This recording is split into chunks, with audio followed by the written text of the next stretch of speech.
Hello, my name's Jupiter Hadley, and today I'm interviewing Quang from Asobi.Tech for this game developer spotlight thing.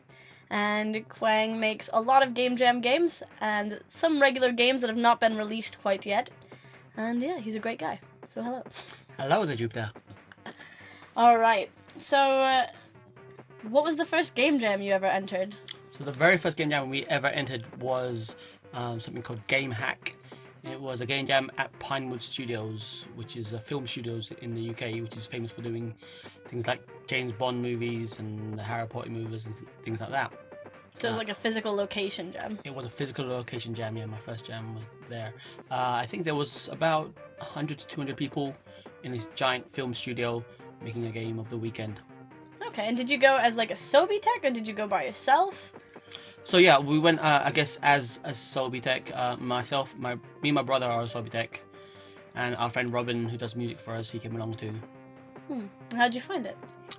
It was great. So at the time, I was doing a game a week, and that was going really relatively well. And I found out about this game jam, and I thought, if I can do a game in a week, I could do a game over a weekend. What I don't realize, even though I'm doing a game over a week, because I'm doing a day job and other things, it probably condenses to about a day's worth of work, or maybe 2 days worth of work. So it's about the same as a game jam, but spread over a week. So the game jam was great. We horrifically overspec'd the game and didn't finish our game. The idea for the game was kind of I guess Bomberman meets Splatoon before Splatoon was a thing, because this was now 5 years ago now. So quite a while ago. So before Splatoon was a thing. Before game jams were a thing, hackathons. When they were called hackathons, yeah. Yeah, before they were actually game jams. It was Game Hack. Yep. Which is short for Game Hackathon, I guess. Yep. That's quite amazing. You've been playing game jams. You've been doing game jams since before game jams were actually a thing, back when they were hackathons. Yeah. It's quite different. So why did you decide to do a game jam? Why did you decide to do one game a week? What made you think that you wanted to make games in tiny amounts of time? So that's kind of a long story, but I'll try and skip all that and make it short. I got to a point where, so I used to work in the game industry about 20 years ago. I left for 10 years, didn't make anything for 10 years, came back 10 years later, started making games again. But by then, everything had changed. The whole industry had changed. Everything that I knew of the game industry was different. So I had to start pretty much from scratch again, and I was making a couple of things in a language called GL Basic, quite obscure language. But I wasn't really finishing anything or getting things done. It was just more just messing around with it. And after 5 years of doing that, I kind of decided I wanted to finish something and get back into the process of completing games, because probably the hardest thing for any game maker to do is actually complete their projects. So I thought, if I give myself the it was the Christmas for that year, I made a little small mini game called Runaway Santa, where you were Santa Claus in a sleigh catching presents across rooftops, and I managed to make that on Christmas Day, and it took probably about 20 hours on Christmas Day. So I thought, if I can do it then, I can finish something, I can move forward and do more of that. So for the start of the year, I thought, fine, I'll do a game a week. That should be a good target to make little mini games and finish them and get the process of actually finishing things, so hopefully I can get into that frame of mind to finish a project. So it's all about the end time and the motivation to make it within that. Yeah, exactly that. You need to do jams. Exactly that. I think a lot of game makers have, especially, so I'm on what's called a spare time indie. I do make games in my spare time, because I have a day job which pays my bills and things like that, so I'm self-funded in that respect, making games. But when you're self-funded and you don't have any pressure on you from anywhere else, a game that should take maybe 6 months to make can be stretched out to a year, 2 years, 3 years, and can be constantly stretched out, because no one's asking for you to finish, because no one's funding your game but you. So do you still find that that's a struggle with the games that you are working on releasing? Yeah, definitely. That's still definitely an issue. I'm getting better at it. It's just real life. I say real life, but I mean not indie dev life gets in the way. Second life. Well, it's hard. My lives are blurring at the moment, so I don't know where one life begins and one life ends. And yeah, I'm trying to make more time for my indie dev life. Right. Well, I hope you do get your games finished and released. That'd be great. I agree. So do you tend to do game jams at physical locations? Because you've done, like, Brighton's Jam and EGX's Jam. You've done Train Jam, you've done Castle Jam, you just got back from Nordic Game Jam. Do you only do physical location jams? No, I also do online jams as well, although I highly prefer doing on-site jams. There's something about being in the room with other like-minded people all creating together. It's intoxicating energy. And I even have been to jams in the past where I don't even take part in the jam, I just busy working on my own stuff just for the energy in the room. So just like being around other inspired people, it helps inspire you and get in the right headspace. Yeah, that's the best thing about it. When I first started trying to do Ludendare from home, I always got distracted for various things and ran out of time because I was busy doing other things. The great thing about being on site at a jam means you're very focused. People will phone me and like, I can't help you, I'm busy doing something else. But when you're at home, it's very easy to be distracted and do other things. But when you're at a site, you're focused and you're there to do one thing, and that's to make the game. So you are part of Asobi.tech, and Asobi.tech is you, your brother, and your friend Robin. Sometimes your friend Robin, do you always make games with them? Do you make games on your own sometimes? Do they always come to jam locations with you? Yeah, so Asobi.tech is me and my brother. We're a two-man team. I'm the coder, and my brother's the artist, and we design together. And we get our friends in to do music, and it's usually Robin. Robin's been with us for many of our games we've done together. And yeah, he's been a friend for a long time. As for making games with them, I usually try to make games with my brother, but my brother has a family, a son. Second life. And a very busy job, so he's not always available to go do jams with me. And I obviously would prefer to do it with him because we know each other very well, but there are a number of jams I've done either on my own or with other teams. I think my first jam I did on my own would have been Gamecraft, which is a single day jam, about 8-9 hours I think the jam works out to be. It's a short jam. Yeah. But I made a crazy shooting game and I won best solo entry with it. So well, congratulations. Thank you. So yeah, I just done Train Jam, which was without my brother because my brother couldn't take the time out to come out with me to do Train Jam, and I made a team out there, and we made a game, and it was nice. It's just a little difficult. Especially working with people you don't know and don't know very well. Does it ever get difficult, like, making games with your brother? Do you guys get along just well enough, as two brothers do, to never get into any sort of argument over game design or anything? Well, I don't know how many people out there have siblings, but, I couldn't make a game with my sister, let's be fair. I could never make a game with my sister. We never see eye to eye on enough aspects to make a full-fledged game. Even if we were working on two different aspects, we still wouldn't be able to do it. So I think me and my brother know each other well enough, and we have pretty much the same upbringing when it comes to games. We do argue from time to time, and we do see things differently sometimes. He sees, I guess, as an artist, and I see things as a coder. But hopefully we respect each other enough to come to an agreement sometimes. I guess Asobi.tech is my thing more than his, because again, he has a family and has his other life. So in Asobi.tech, he does the art, I do everything else. So that's not just coding, but that's also marketing and everything else that comes with making a game studio. But yeah, it's overall we're fine. We do argue from time to time and we have disagreements, but we talk things through and try and explain why things should be a certain way or why they can't be a certain way. We try to understand each other as best as we can. It seems to have worked for a while because you guys do have a lot of good games that are made together, which is quite nice. Little brother team. It's great. Thank you so much. Yeah, in the past, you've got brothers like the Oliver twins who made the Dizzy games, and you had the Bit My Brothers who made lots of games back in the 16-bit days. So that's kind of our era of growing up for games, and we're kind of reharnessing that energy of our brother games. I am aware of our other teams that use Family.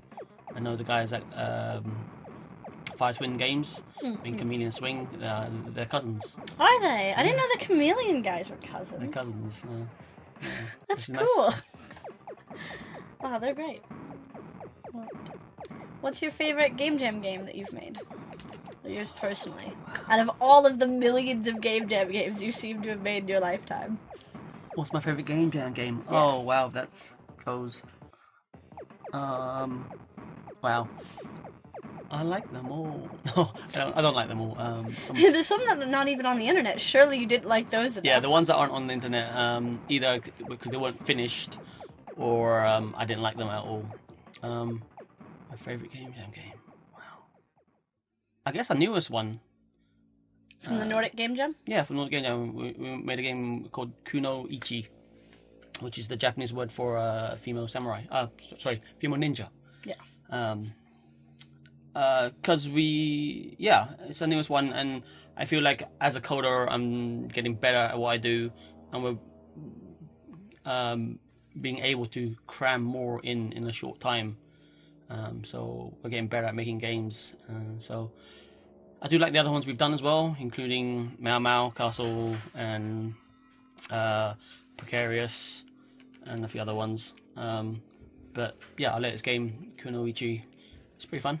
Your latest game is one of my favorites. You're like a little ninja character, and there's sort of platforms behind you, well, in front of you, and you can shoot ninja stars out towards those platforms, towards people on them, and break down fences, and you can jump around and avoid bombs, and it's quite colorful. And the start of it is a comic book style sort of story without any words, really.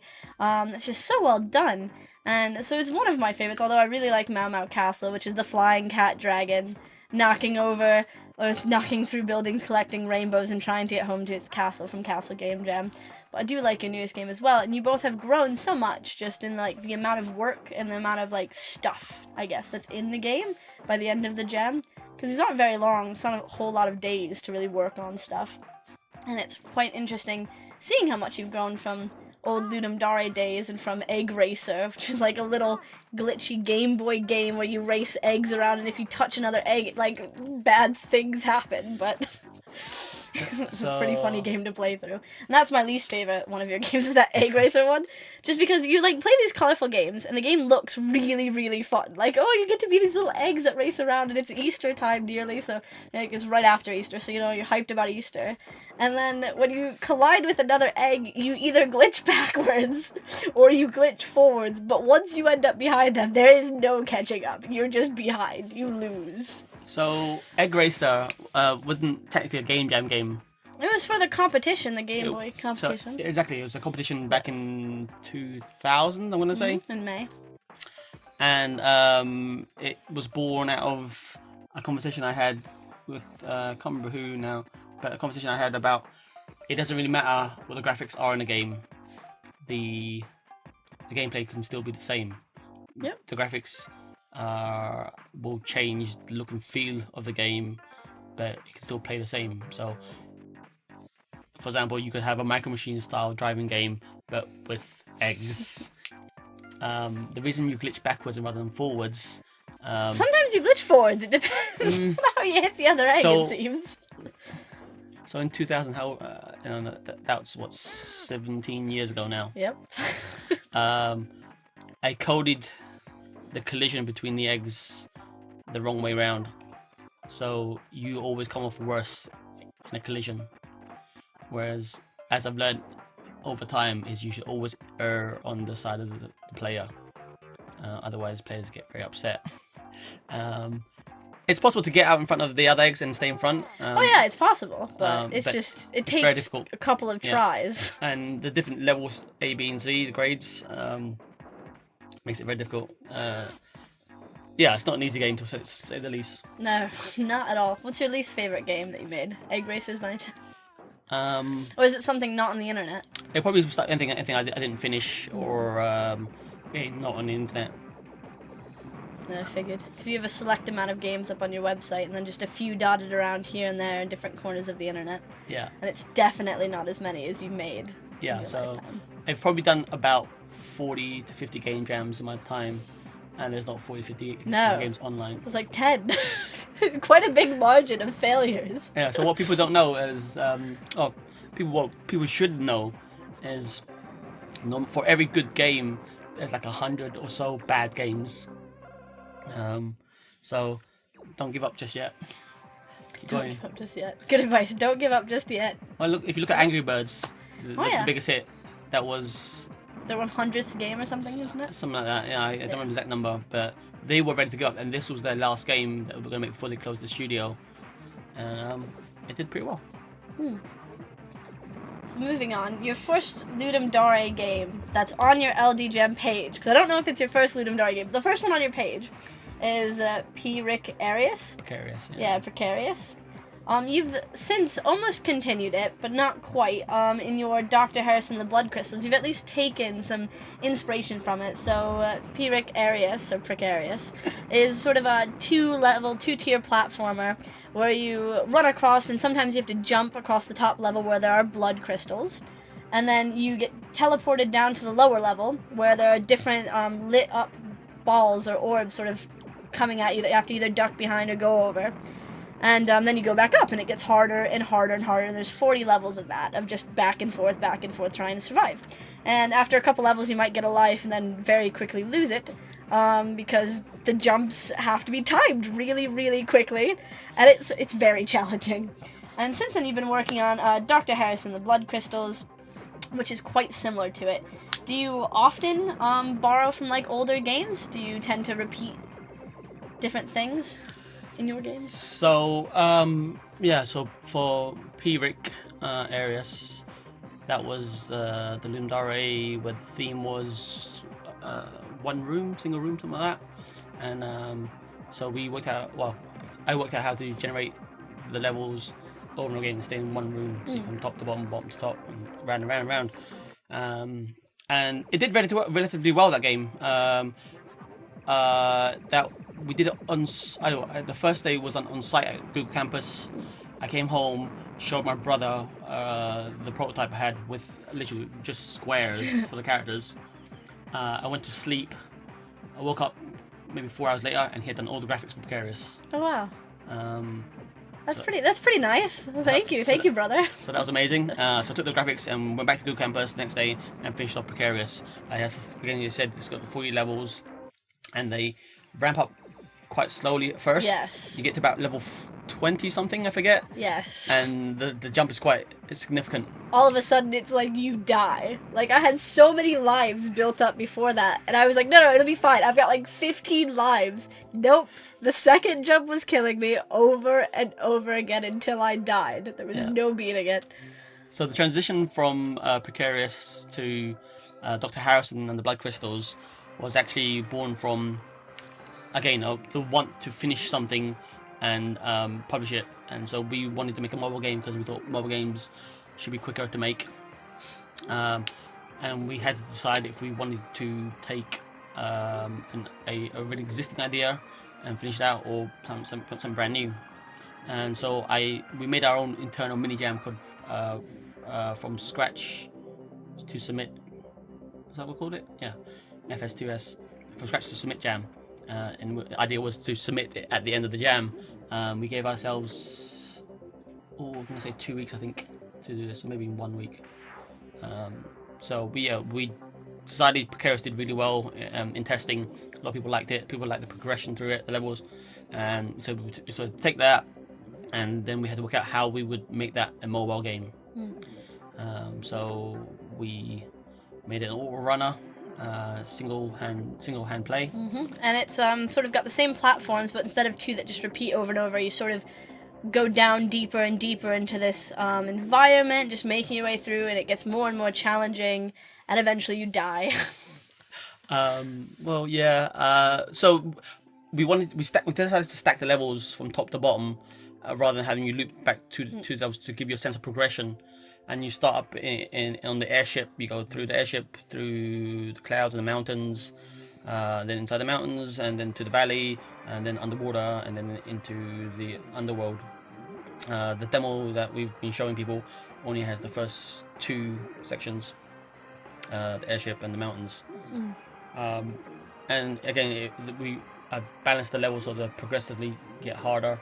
The game is a speedrunner, so ideally you should master all the levels, get through the levels eventually. With no error, just perfectly. Well, not. Well, you have infinite lives, so every time you die, you don't actually lose a life. You just restart. Lose some time because you have to restart the level. Exactly that, yeah. So over practice, you should get better, and yeah, you get better and you get shorter times as you play it. And you've also continued Mau Mau Castle after the Castle Game Jam. You've added a load of updates and new content into that. So what made you decide to continue Mau Mau? So we were working on Dr. Harrison at the time, and I was showing it around to a few select people, and it was getting a really good response, and I was getting quite excited about it, and we were getting ready to look at completing that. Then we went off and did Castle Game Jam, and made Mau Mau Castle, and Mau Mau Castle has such a great response. We won best sound, best music, best graphics, and best overall game. Best, yeah. Overall, all the games made at Castle Game Jam. So that was really exhilarating to win that Castle Game Jam. There was 300 developers there. Yeah, there were quite a few entries. About 70, 75. And there was some heavy competition. There was some VR games. There was some really good games that were for just computer, for Windows. There were a lot of them. Yeah, and our game was a little mobile game where you're a flying cat dragon who chases rainbows. Which, before the very last night, wasn't much of a game. You just flew through things, and I know some other guys saw it before, and this is nice, but not much point. But the night before submission, I added the wave system in and levels, and you had a sense of progression through the game, and it did a lot better. Our friend Kane McCormack did the music for it, and a ridiculously catchy tune that gets stuck in your head, and goes really well with the game. But yeah, because of that, and then when we showed it to people, people loved Mau Mau Castle so much that they were like, when can I play this? I want this on my phone. I want this to be an app. So for a while, I tried making both games at the same time and promoting both of them. I did a few events where I showed both games, but it got to a point where it was impossible to juggle 2 projects at the same time. So we put Dr. Harrison on hold because it's the bigger game, and we've decided to continue Mau Mau Castle, finish it off as the smaller game, and release it for free, mainly to learn the process of releasing games on mobile, because it's a new process for us, and also to gain some reputation as Asobi.tech. And Mau Mau does have a sort of a callback almost to Dr. Harrison, as it has the blood crystals from Dr. Harrison in the game, which is just a really nice little touch. Yeah, so we like to throw little references in our old games into other things. So Mau Mau Castle is full of references in general. The main engine's based on, I guess, an old game called Space Harrier, where things scale towards you, and that's the technology I replicated. The cat dragon in Mau Mau Castle is loosely based on the cat bus from the Studio Ghibli movie My Neighbor Totoro. Because originally in Mau Mau, we did originally have it so you were supposed to pick up little people hanging from balloons as passengers, and then you pick them up. So you were the space bus originally. Yeah, and you pick them up and then you drop them off bus stops. But we ditched that idea because it was a little more complicated than we had time for. Maybe we might revisit it later. I don't know. Bonus stage. Maybe it's an idea. We'll see how that goes. So that, and obviously there's rainbows and stuff. People mentioned Nyan Cat, which at first we didn't really think it was much Nyan Cat, but the more people say it, the more it makes sense. It kind of has that Nyan Cat feel to it. But yeah, our games are usually full of all of our references growing up in our other games. And most of your games have a sort of retro feel to it, because you come from a world of retro games ages ago. And you've actually made some, like, Game Boy games for Game Boy emulators that you can find. Do you take a lot from your experience making Game Boy games to make more Game Boy-styled games? Is that why you enjoy making such retro non-poly games? Yeah, definitely. I would say, growing up playing games as kids, we played games on our first computer was a Spectrum. We played lots of console games, arcade games, and Nintendo, Super Nintendo, and things of that era. And as I said, I left. I made games for the Game Boy back in 2000 or so. I left for 10 years, so that's my sort of knowledge when it comes to games. So coming back to games, I take all the knowledge I know from back then and apply them to modern gaming philosophies. So being harsh but fair in your gameplay, things like that. And our aesthetic comes from my brother, who's the artist of Asobi.tech, and he's a great pixel artist. I guess one day we would make polygon games, but I wouldn't mean finding another artist. And I enjoy making games with my brother, and I quite like having Asobi.tech be me and him as a family. Yeah. But there's no reason why we wouldn't make a polygon game in the future. Not suggesting you do. If it would mean learning new technology for me and finding an artist, 3D artist. I don't know, maybe my brother will be a 3D artist one day, but for now, we stick to kind of what we know and we try to do it as well as we can.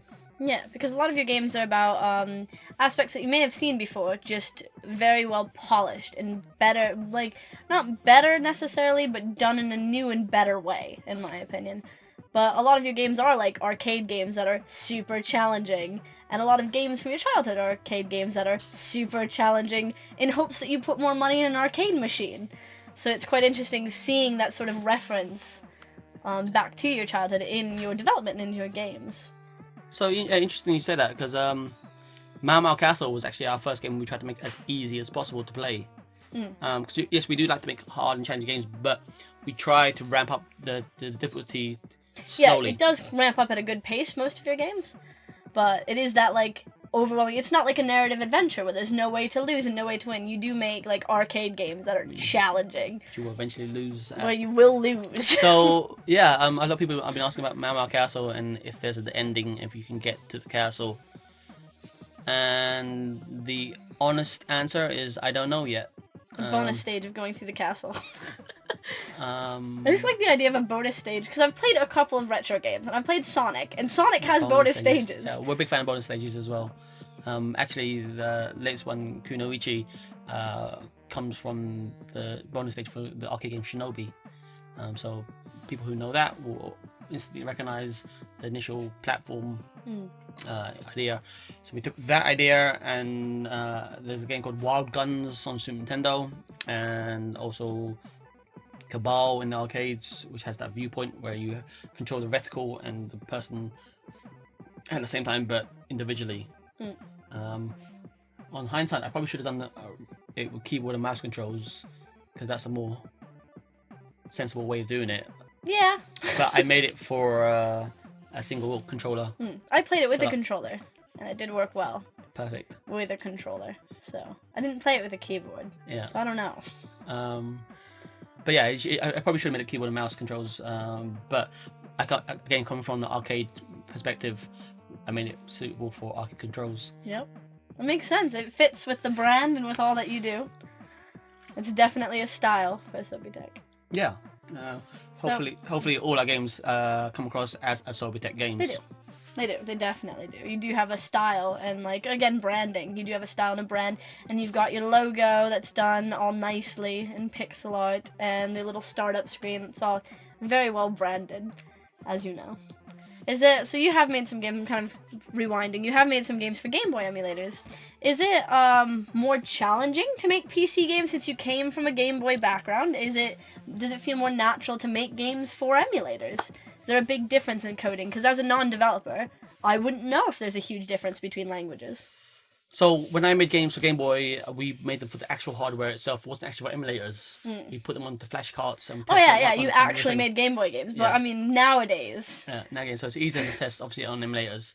And back then, we also tested the emulators because it was quicker to do that than it was to make an actual cartridge every test. Yeah. That's something I've never thought about, having each version a different cartridge. You have blank cartridges, you flash them through, so you have to physically make a cartridge. It'd be funny if you did. Just all of these piles of cartridges everywhere. So, is making games on the computers easier than console? Yes, it's the main question. I mean, mainly because of resources. A Game Boy is very limited in resources. And just the controls are very limited as well. Yeah. So, if you see, I think all our games are very limited controls. We try to do 2 buttons max in our games and a D-pad. We don't try to do anything more than that. Now with PCs, they're so powerful that you can throw as much as you want them. So more graphics, more sprites, more sparkle effects, everything, without it slowing down. On the Game Boy, you couldn't do that. You had a maximum of 40 sprites, and each sprite was only 8 by 8 pixels. So if you wanted the largest sprite, you had to build it up of multiple sprites. Then you can waste, I don't know, 10 sprites making one large sprite. And so you had to be quite careful with your resources, on the Game Boy. And now on PC, it's a lot easier. You just throw stuff at it, and if it runs slowly, you get a more powerful PC to run it. Yeah, you do. You get a gamer PC, I suppose. Do you like making stuff for emulators? Is it still a fun thing to do? Is there a big difference in the coding language, like the way you structure the code? So the way I code in general is still how I've always coded. Self-taught, that's how you do it. Yeah, so I'm self-taught coder, and on the Game Boy I would code in C as the main language, and for any speed-intensive stuff we do in assembly language and ASM on a Z80 processor. And because of that limited resource and limited speed, you record very flat. You would program code, you would code very flat. You won't have many classes, won't have many objects and local variables. You have global variables, and you were trying to reference everything in one big chunk. And that way you control things better, and you don't have waste time passing between objects. So I still kind of code that way, because that's how I know and how efficient I can make things by coding this way. It may not be the smartest way for larger projects, but I think that's also due to my coding style. It means we're stuck making smaller games. I think if we ever wanted to make a really large game, we would have to adopt. I would have to adopt a different coding style. But I think that's again part of our image and our style. Yeah, part of your brand almost. Well, talking specifically about your Ludum Dare 32 game, iRush, you play sort of a cluster of eyes, and you can sort of shoot out the majority of your eyes at enemies, and it limits your ammo, and it makes you smaller, so it's easier to dodge the enemies that are coming at you. Why? What inspired that? Because it's one of your weirder, more out there games, in my opinion. So iRush has a Game Boy aesthetic. It was a Ludum Dare that I originally wasn't going to do. The theme was something like alternate weapons or something, different weapons. I can't remember what it's called. Hence the eyeballs. But my brother was busy, so I worked out what I could draw, and I could draw eyeballs. They were easy enough to draw. The bad guys are just squares that rotate. And there's a star field in the background, so it's very simple graphically. The idea was, again, I think the idea was we used to use your body as a weapon. There's a game on Super Nintendo called Plock. It's a platformer game where you run around like Sonic or Mario, but to attack you can throw your arms and then your legs at the bad guys, and as you throw each piece of your body away, you become a stump of a body just hopping around, and things come back to you. So it's kind of that idea, but with eyeballs and stuff. An eyeball monster. I kind of wanted to take it further than that and make it the eyeballs limit your vision. So every time you throw an eyeball away, that would be really vision cool. Will become less and less, and it'll be a fog of view. And then we have platforms coming through and obstacles like asteroids or whatever, and you wouldn't be able to see things because you threw your eyeballs away. Yeah, you gave away your eyes. But again, because it wasn't a Ludum Dare I wasn't going to do, I kind of crammed it in, and I think I did it in 8 hours. I think. Wow, that's intense. As a small, it's a really small game. It is. It's a very small, very challenging game where you're just throwing out eyeballs and hitting stuff, and it looks very retro, and a bit unfinished and a bit unpolished. But it's just so out there and weird, especially for like your games, which are a bit out there. Like Mau Castle's a bit out there. I'm just so used to it, but. It's just a game that shows it's been out there, so it sticks in my head. Yeah, it was down to the limited resources. I did it in 8 hours. I didn't have an artist, and that's kind of what I came up with to go with the theme of the Lumdare. Fair enough. And the Moon Conspiracy is another interesting game of yours. It was made for the Indie Speedrun 3 Jam. It's a really challenging space shooter where you try to rescue people from like the dark side of the moon. So you are a transformer type guy, and you sort of run forward into the dark, clearly marked out dark area. And there are lots of ships, and there are people that need to be rescued, and you can sort of double jump into a ship and shoot off some of those people, but when you transform back to a robot, you fall down. And you can squish the people that you're trying to save, and then they're dead. And once you do save all of the people, all of a sudden a boss is there. And to put the people back in the ship, you have to turn back into a transformer. So now you're dodging bullets and trying to become a ship again so that you can get more of a height advantage on this thing. Because you can shoot when you are a transformer, but it's not good range. So it's this like really challenging, really challenging game. That's, I don't know, it's just so interesting, especially like the depth in the game, like the background, the way that the backgrounds work are really nice, and everything makes sense almost. It's just impossible to actually beat the boss, in my opinion, in my skill level of trying to jump into a ship and then falling, and then trying to jump into a ship and then hitting a bullet, because you only have one life, so you die. What inspired all of that? Yeah, the Moon Conspiracy. So for Indie Speedrun, for those of you who don't know, it's an online game jam, and when you start your time, you get given 2 categories, a category and a subcategory, I think it was, and our category was Conspiracy, and our object they gave us was the Moon. Alright, so very fitting. Very quickly we became the Moon Conspiracy, and what kind of things. And the Moon Conspiracy, like, did we ever land on the moon? There's an American flag on the moon there, so I feel like we landed. So we put that in the game. Yeah. A flag in the game. Yeah, I'm telling you, there is a flag in the game. Yeah. And so looking up different ideas for the Moon Conspiracies, you have the idea of the dark side of the moon, and like this side of the moon that you never actually see. And so we decided there's a war going on the other side. And then we're losing this war, so we have to rescue the people. If I remember correctly, my brother really wanted to make a robot that transforms into spaceships. We're big fans of the old animes like Robotech and Macross and Transformers and all that. So let's all do that. It became sort of defender stroke choplifter game where you have to rescue people from the dark side of the moon. And you fly across the serene nice side of the moon, and there's the drop ship that you put people into, and we need to decide reasons for you to be a robot and reasons for you to be a spaceship. So when you're a spaceship, you're more mobile and you have better weaponry. When you're on the ground, but you can't pick up people. Yeah. So the whole point of being a robot, otherwise you just stay a spaceship. So because it's the best version of yourself. But then you need to be a robot to pick up people. So that gives you reason to be a robot, and you can shoot there, you can jump and shoot, but you're not as mobile, and you only have a forward-facing cannon. Whereas when you're a spaceship, you have a forward and downwards attack.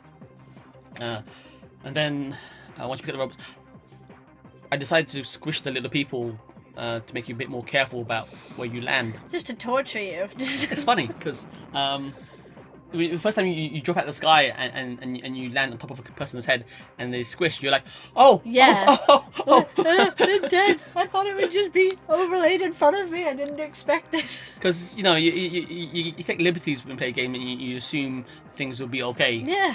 But you need to be careful where you land, and that's how it's in real life. If you're controlling a giant robot ship, if I'm a giant robot on the moon trying to save people, and I fall, I will squish them. You will squish them. That's how it works. That's how it works. And then the boss fight comes from my love for shoot-em-ups, and I really wanted the boss fight. I couldn't even put shots back at the boss playing it. I just die.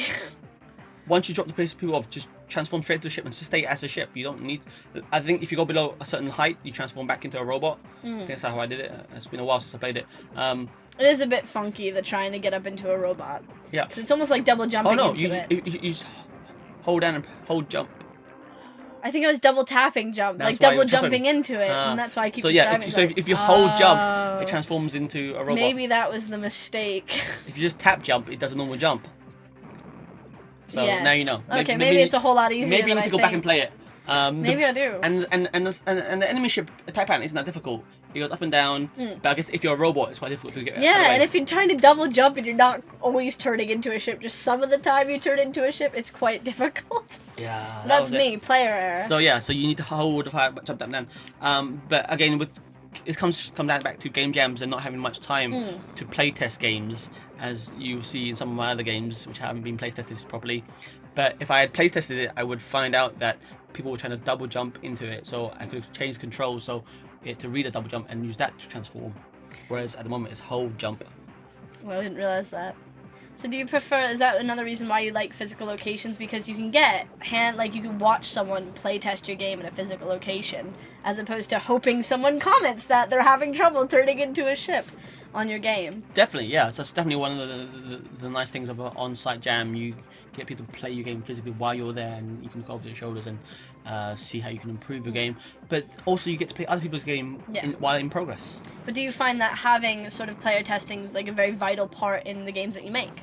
Definitely. Playtesting is one of the most important things in making any game of any kind whatsoever, because when you play a game, you know what you're expecting in the game, so you kind of gloss past things that are bad about your game or just not obvious. So by letting other people play, you can see what things aren't obvious, like holding jump to transform, rather than double jumping to transform. Double jumping and not transforming half the time, because I should have realized it was something wrong with me, but I didn't. I thought, it's just a jam game. They're a bit buggy. Fair enough.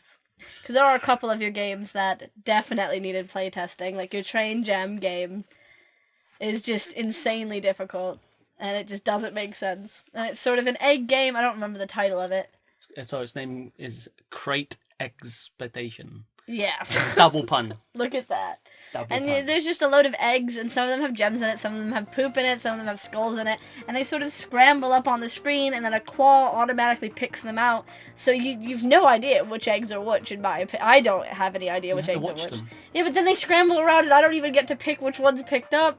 So you have to rely on the patterns of the eggs really to know what's in them. And then once the claw has the egg, you pick yes or no. Do you want the egg or not? And if it's a bad thing, you lose a life and then eventually die. And if it's a good thing, you have a good thing, you get a higher score. Yeah. So it's very challenging. So, you use the word challenging a lot. Well, I don't have another word. Your games are challenging. All right. So, Crate Expectations was originally made as a party game. It supports up to 8 players, where everyone uses one of 2 buttons, a yes button and a no button. And what was originally in the game, what is in the game as a party game, is the claw would pick an egg by random, and you would say yes, no. The first person to say yes will get the egg, or the last person to say no will get the egg.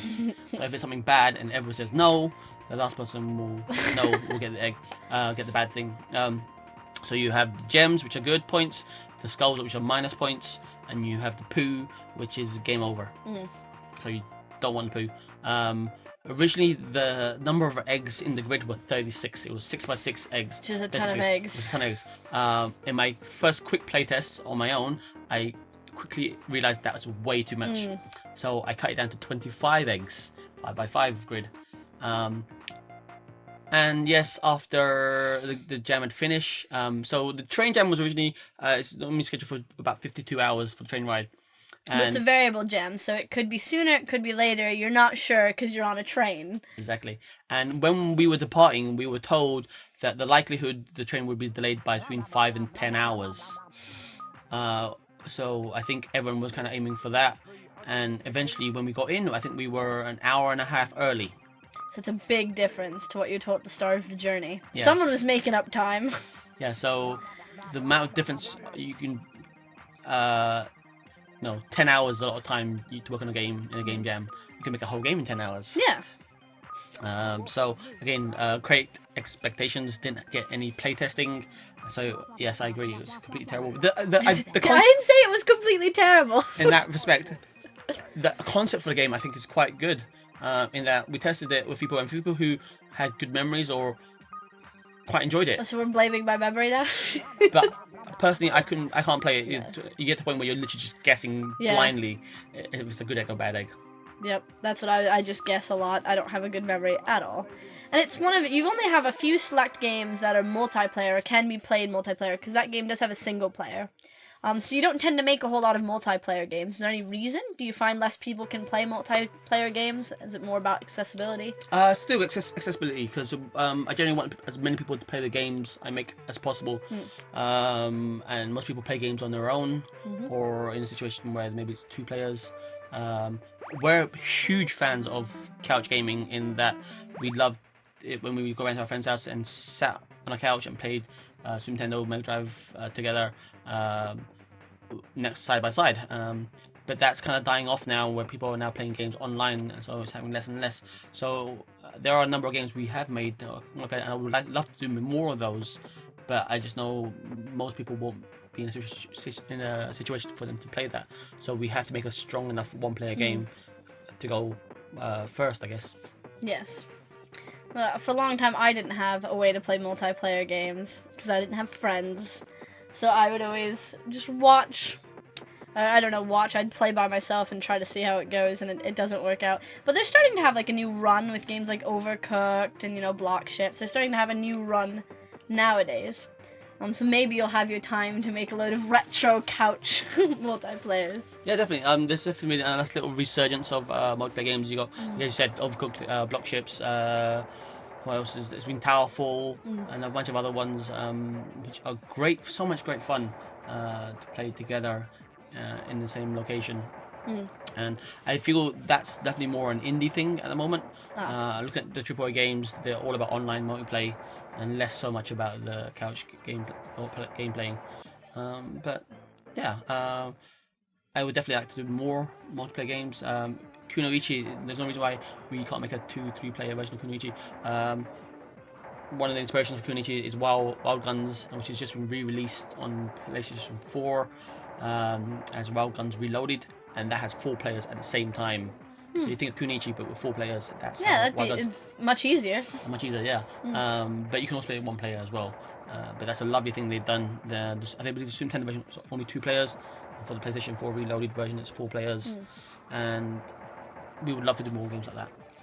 And quite a few of your games are made with touchscreen in mind. So like Mau Mau Castle is best played on a touchscreen.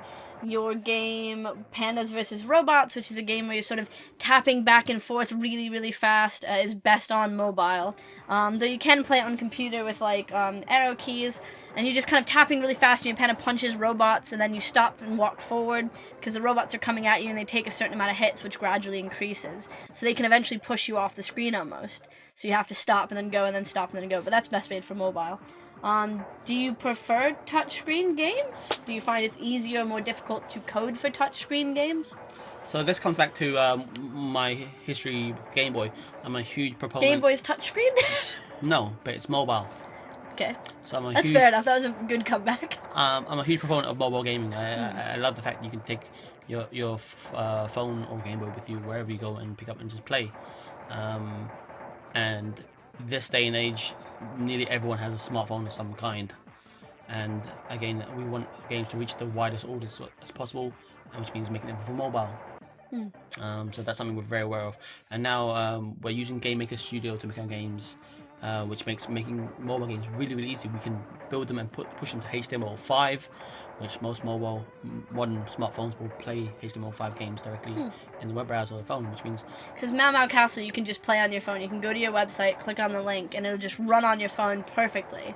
And it's the best way to play that game.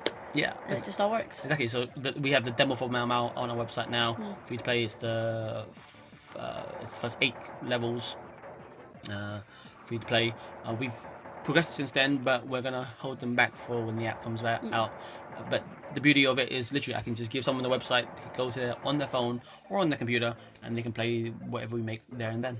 And a lot of your games they don't feel like ports to anything. They do feel like they work well and are made for that, which is quite nice when you have mobile things and want to play them out and about. Yeah, so definitely making mobile games is, I feel, you have to take the platform into consideration. There's been far too many games that were built for console, computer first, and then put into mobile, and it doesn't work. And there's like controller issues, so sometimes you have like defined controllers on the screen, and when you have a phone versus a tablet, it'll be really easy to play on a big tablet, but on a small phone, it's like the controller's half the screen. All of your mobile games don't have that controller interface. Instead, you just play the game, and it feels so natural, not forced, and not like shoehorned almost onto the platform. So it's just very well executed and clearly meant for that.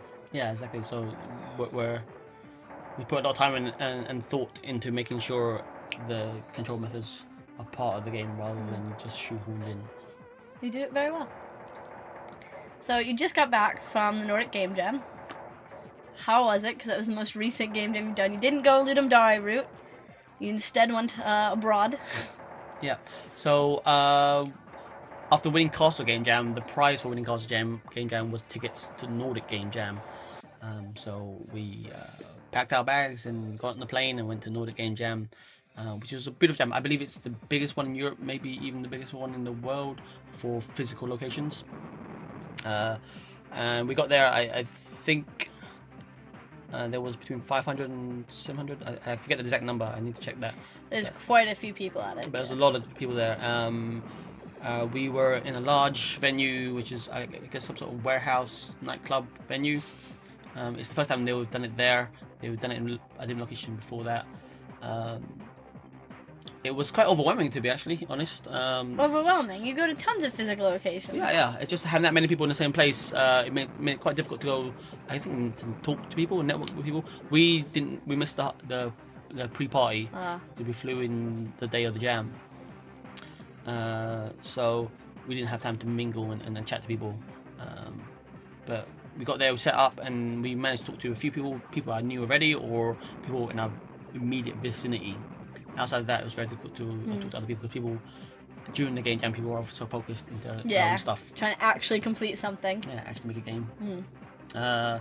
But it was a wonderful time. We did relatively well, I think. Our game Kunoichi was well received by the people who looked at it, played it, and so forth. I'm very happy with it. I know my brother was happy. We went with a new art style. Well, maybe not art style, new visual style. A new visual style. It's not like pixel art. It's more like pixelated. Is that correct? Sure. Yeah, sure. It's still pixel art, but it's more. We have a comic book intro, which is more hand drawn. Yeah, that's what I mean. The comic book intro didn't look so blocky. It was blocky, but it wasn't blocky. If that makes any sense. You have what's called anti-lazing. You have other pixels to make it smooth out the edges. So if you look at the characters in Kunoichi, the players are very similar to, I guess, the characters in Nidhogg, and which are very pixelated little guys, but really well animated. So my brother did a lot of effort into making the animation really smooth, to make it flow really well. You're a ninja, so you have to be able to move very well. Yes, and the moves, the jump, and the moves that the ninja does is very well animated, and it looks very dynamic. Yeah, exactly that. I don't know if you saw, but if you run up against a wall on the right hand side or left hand side, it's a wall flip. Yeah, it's very nice. It's quite fun. Again, we make a lot of effort to make it feel nice, just to control the character. So same with Mao Mao. We spent the first whole day of the jam to make sure it was fun to control Mao Mao, and with Kunoichi I made it make sure it's fun just to run back and forth and jump. Yeah. You didn't have to attack anything yet, but it was just fun to do that. So we are big on arcade response. All right. Do you have any tips on how you go about surviving a jam? Surviving a game jam. Make sure you sleep plenty beforehand. So, like, the night before, just sleep. Yeah, try and get as much sleep as possible. Part of your prep. Yeah, definitely, because you won't sleep much at the game jam. Get as comfortable as you can for working. So that may not, for you, may be different in that it may not mean being pajamas because you're too relaxed to work. You have to be in a comfortable working state. So for me, it's having my shoes on. When I take my shoes off, I'm in relaxed mode. So you keep your shoes on to Always. keep you... Wow. So it's a psychological thing. Okay. When I get home from work, I put my shoes off, and that's me. I'm not doing any more work. Okay. If I'm working from home, I need to put my shoes on to be in the frame of mind that I'm working. Huh. For some people, it's like going to a desk. That's their frame of and mind. sitting in the Space. environment. Exactly. So you do whatever tricks you need to do. Makes a lot of sense to when you think about it, but at first you're like, why do you wear shoes that makes you work? Really? You need to do what you need to do to put you in the frame of mind. So be as comfortable as you can, because you're going to be working quite solidly, long hours. It's like doing crunch. Yeah. It is crunch. It's not like it is. It literally is crunch. So you need to be as comfortable as possible, and to be able to work 12 hours in a row, or even more so. Usually for the last day of the jam, I don't sleep because you're putting everything in anyway. So that's the big tip. Be comfortable. Make sure you're well hydrated and well fed as you go along. Make sure all your programming tools and pipelines work. Test them. Make sure they're working for you. Don't turn up and go, I have to update Unity. I have to update Unity. I don't know how to get my samples into my game. Oh, I don't know how to do this. Make sure there's minimal friction between you and making a game. Make sure everything works. Make sure your laptop is up to scratch. Make sure you can compile. Make sure it doesn't take. I've been to jams where I got there and I opened my computer up and Windows decided it wants to update. Perfect. Best time. So luckily it wasn't too long, but that's something you need to be aware of. Make sure your updates are run before you get to the jam. Those are my tips for surviving game jams. Very solid tips. Put on shoes. So you can get in the frame of mind. No, I like it. I'm not picking on you. What's something you've learned from game jams? Something I've learned from game jams. Things I've learned from game jams. Game jams teach you all the fun bits about games. All the fun bits about games. Yeah. So coming up with the idea, prototyping it, throwing together, those are the fun bits. And then you realise when you walk away from a game jam, there's a lot more to do with the game to actually get it finished and complete and out there. And those bits aren't so much fun. And that's what keeps you coming back to jams. So yeah, game jams are quite intoxicating and quite addictive. In that, as I said, it's all the fun bits of making games, and especially when you start winning the odd game jam, it's quite the buzz. Get quite addicted to them. I know I keep running into the same faces every now and then at game jams, and we like each other. We're kind of addicted to doing them.